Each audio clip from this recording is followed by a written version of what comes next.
चक्रवृद्धि ब्याज की आखिरी क्लास, आखिरी कुछ इंपॉर्टेंट प्रश्न के साथ मैं रजनीश शर्मा हाजिर हूं यहाँ।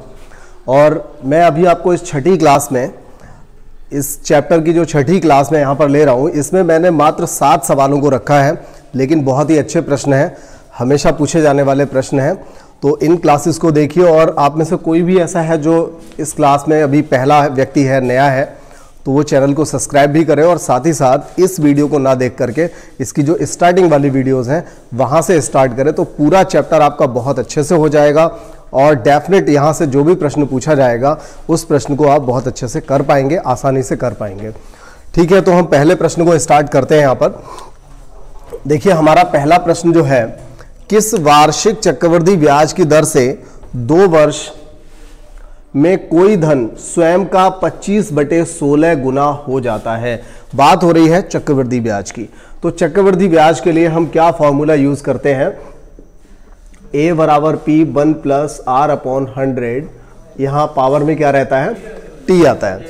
तो देखिए, किस वार्षिक चक्रवृद्धि ब्याज की दर से 2 वर्ष में कोई मूलधन स्वयं का 25/16 गुना हो जाएगा। मतलब मूलधन को आप यहां पर P रहने दो, और मूलधन का जो मिश्रधन है, मतलब कोई जो धन है, धन स्वयं का 25/16 गुना हो जाएगा। यानी अगर धन हमारा P है तो 25/16 क्या हो जाएगा? उसका मिश्रधन हो जाएगा P का 25/16।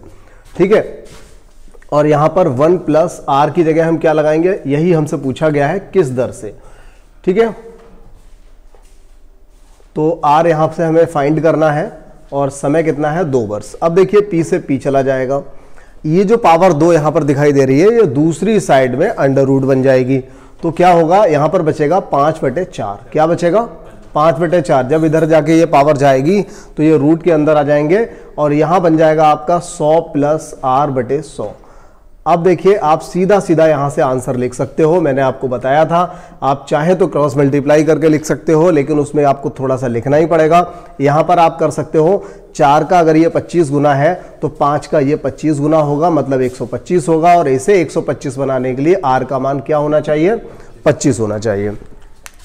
ठीक है, तो ये प्रश्न आपको समझ में आ गया होगा। बहुत ही सिंपल सा प्रश्न था। इसको हटा लेते हैं और अगले सवालों को यहां पर स्टार्ट करेंगे हम। देखिए, अगला प्रश्न बहुत अच्छा है। आप में से कोई भी किसी को लगता है मैं कर लूंगा, तो फिर आप इसे वीडियो को रोक करके जल्दी से इसे सॉल्व कर लीजिए। फिलहाल मैं यहां पर बता देता हूं। यदि 10,000 रुपए को 5% वार्षिक साधारण ब्याज दर पर उधार दिया जाए, प्रत्येक 5 वर्ष में संयोजित किया जाए, तो कितने वर्षों में यह धनराशि 15,000 हो जाएगी? देखिए, ये काफी सिंपल सा प्रश्न है। इसको अगर हम ओरल करें, देखिए जिन लोगों की कैलकुलेशन थोड़ी फास्ट है, मैं उनको ओरल करके बताता हूं ये कितने वर्ष में होगा।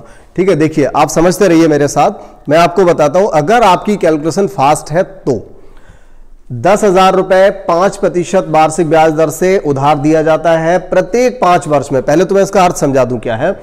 5% से 10,000 रुपया दिया गया, 5 साल बाद उसका संयोजन कर दिया जाता है। मतलब 5 साल बाद जितनी भी धनराशि बनती है विद ब्याज, उसको इकट्ठा कर दिया जाता है, और उस पूरी धनराशि पर फिर से ब्याज चलना शुरू हो जाता है। लेकिन ब्याज कैसा रहेगा?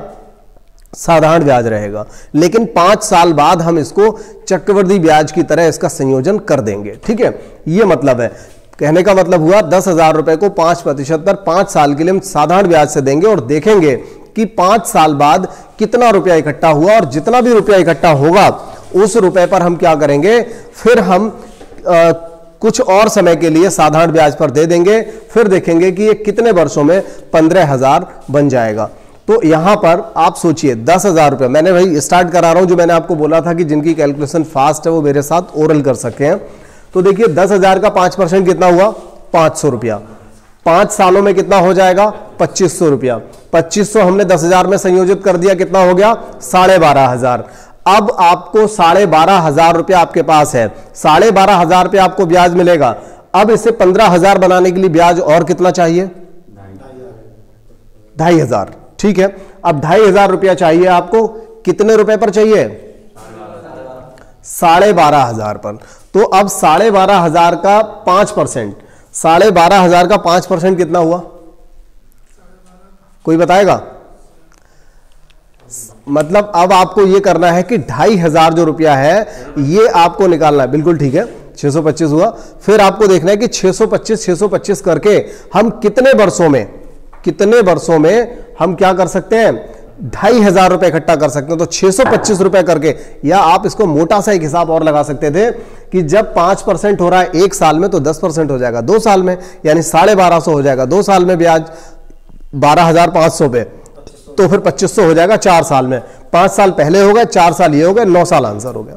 ठीक है, अब हम इसको थोड़ा सा लिख के कर लेते हैं। ठीक है, आंसर तो हमें पता चल गया 9 साल आएगा। देखिए 10,000 का 5% 5 साल के लिए हमने निकाला तो क्या निकल करके आया, 5 पंजे 2500।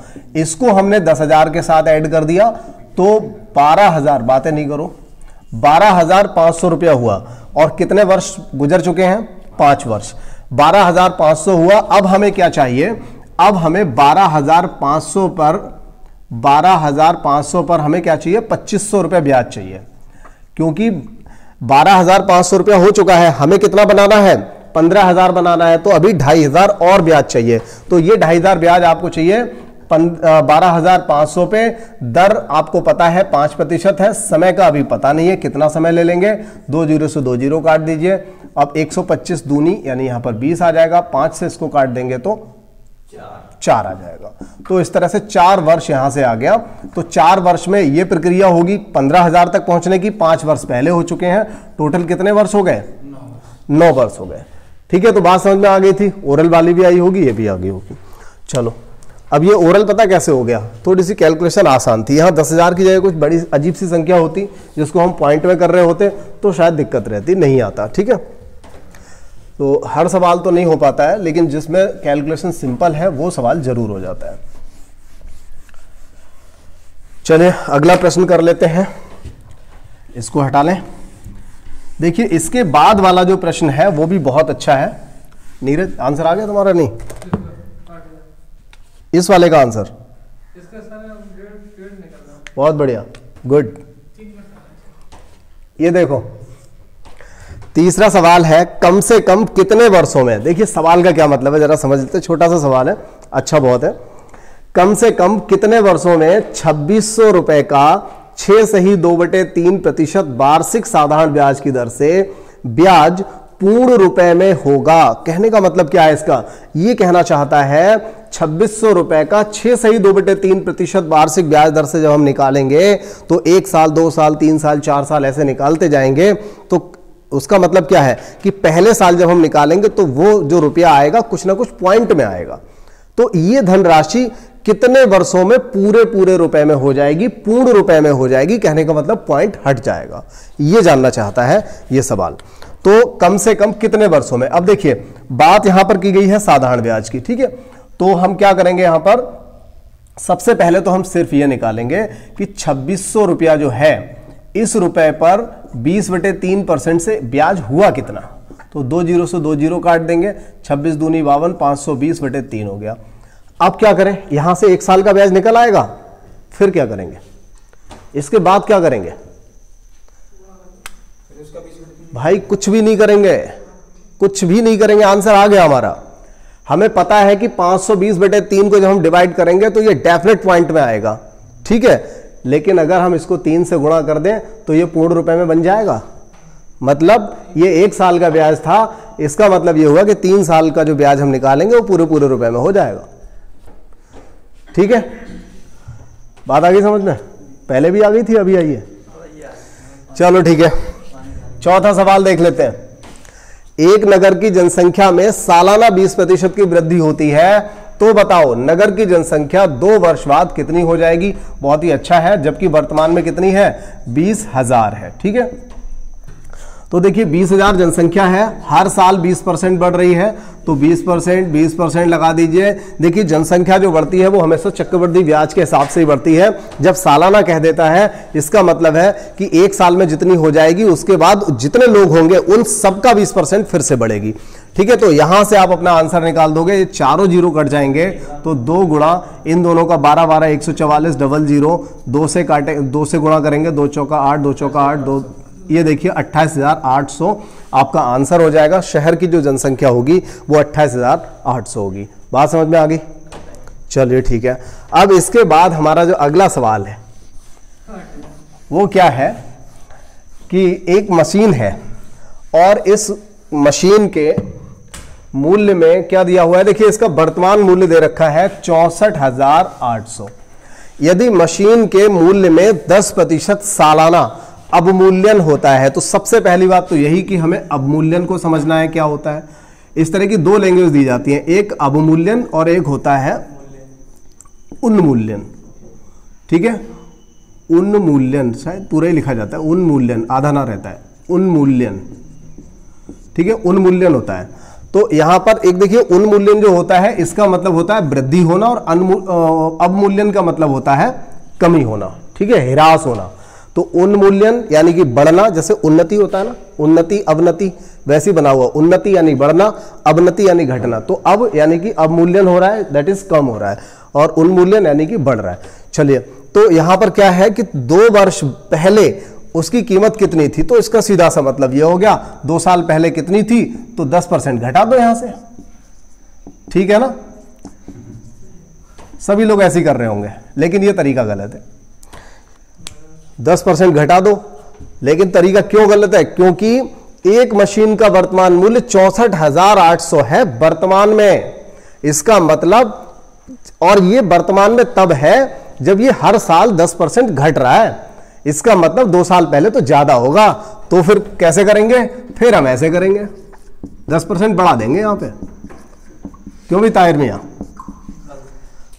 लेकिन ये भी तरीका आपका गलत है। अब ये दोनों ही गलत है तो फिर सही कौन सा है? ये लो भाई, सही कौन सा होगा अब आपको समझना पड़ेगा। देखिए मूल्य में कौन से में कमी हो रही है? मूल्य में कमी हो रही है जो मूल्य 2 साल पहले था, और वो कितना था मानना पड़ेगा x। जिसे डर लगता है x से, वो x को y मान ले। ठीक है, तो आंसर आ जाएगा। तो x मान लो यहां पर आप, या फिर ऑप्शन से कर सकते हो। ठीक है, तो x यहां हमने मान लिया, और इसके बाद अब इसमें कमी करेंगे तो 10% और फिर से 10% बराबर हो जाएगा 2 साल बाद का मूल्य, यानी कि 2 साल पहले से अब का मूल्य। कहने का मतलब 64,800। तो यहां से आप x का मान निकालोगे 80,000 आंसर आ जाएगा। ठीक है, तो ये वाले दोनों तरीके आप अक्सर लगाते हो, लेकिन ये वाला तरीका ना लगा के आपको लगाना तीसरा वाला है। चलिए अच्छा, कोई बात नहीं। तो फिर हम आ जाते हैं अब अपने छठे सवाल पे। बहुत ही अच्छा सवाल है। छठे सवाल पे आ जाते हैं। क्या है? 12,000 की राशि चक्रवृद्धि ब्याज पर जमा करने पर 5 वर्ष में दोगुनी हो जाती है। देखो 5 वर्ष में हो गई दोगुनी, तो फिर 20 वर्षों में कितनी हो जाएगी भाई? अगले 5 साल में कितनी हो जाएगी? 4 गुनी। अगले 5 सालों में इसकी भी दुगनी 8 गुनी, और अगले 5 सालों में इसकी भी दुगनी 16 गुनी, और अगले 5 सालों में जरूरत ही नहीं है। करना क्या है? ये 20 साल हो गए, तो 20 साल में कितनी गुनी होगी? 16 गुनी। थी कितनी? 12,000। तो राशि कितनी हो जाएगी? ये थोड़ी पूछा कितनी गुनी हो जाएगी। तो 12,000 का 16 से गुणा कर दो। ठीक है, 3 जीरो आ गए, और ये हो जाएगा 12 और 16 का गुणा 192। सही लग रहा है? कैलकुलेशन में कोई दिक्कत तो नहीं है? चलो ठीक है, बात समझ में आ गई होगी। ये भी बड़ी साधारण सी बात थी यहां पे। तो फिर हम और अगले प्रश्न की ओर चलते हैं। वो है हमारा इस चैप्टर का आखिरी सवाल। देखिए 10,000 रुपया यदि पहले वर्ष 10% पर दिया जाए और दूसरे वर्ष 20% ब्याज पर दिया जाए, बाल को ध्यान ना रखते हो, जरा सही करना स्लाइड को, होगी ठीक है। देखिए 10,000 रुपया था, पहले वर्ष 10% पर और दूसरे वर्ष 20% ब्याज पर दिया जाता है, तो 2 वर्ष बाद कितनी राशि प्राप्त होगी? तो एकदम साधारण सा प्रश्न है। बस देखिए अभी हमने पिछले सवालों में भी ऐसा किया था। हमने अभी नगर वाला ये वाला सवाल भी इस तरह से किया था। वहां पर क्या हुआ, हर साल 20% की वृद्धि हो गई, 120 लगा दिया। यहां पहले साल तो 10 लगाएंगे और दूसरे साल 20 लगाएंगे, क्योंकि भाई उसने कह रखा है पहले साल 10% बढ़ाया जा रहा है और दूसरे साल 20% ब्याज पर दिया जा रहा है, यानी कि बढ़ रहा है। ठीक है, तो 2 बार अलग अलग तरीके से अलग अलग परसेंटेज पे चल रहा है, तो पहले साल 10 लगाएंगे, दूसरे साल 20 लगाएंगे, और यहां से आपका जो आंसर है वो निकल आएगा। अब देखिए 4 जीरो से ये चारों जीरो कट जाएंगे, 11 12 का गुणा कितना हो जाएगा 132 और 2 जीरो, तो 13,200 आपका आंसर यहां से आ जाएगा। तो ठीक है, फिर हमने इस क्लास को और इस क्लास के साथ साथ इस पूरे चैप्टर को भी खत्म कर लिया है। और आप लोगों ने करा है नहीं करा मुझे नहीं पता, अगर आपने किया है तो बेशक आपको बहुत अच्छा लग रहा होगा, और आप आने वाले जो एग्जाम, आपके जो भी एग्जाम है, उन एग्जाम में आप अपने इस प्रश्न को, इस चैप्टर से आने वाले 2 से 3 जो प्रश्न होते हैं, उन सभी प्रश्नों को आप बहुत अच्छे से कर पाएंगे। तो ठीक है, फिर हम किसी और अगले चैप्टर में मुलाकात करते हैं। धन्यवाद।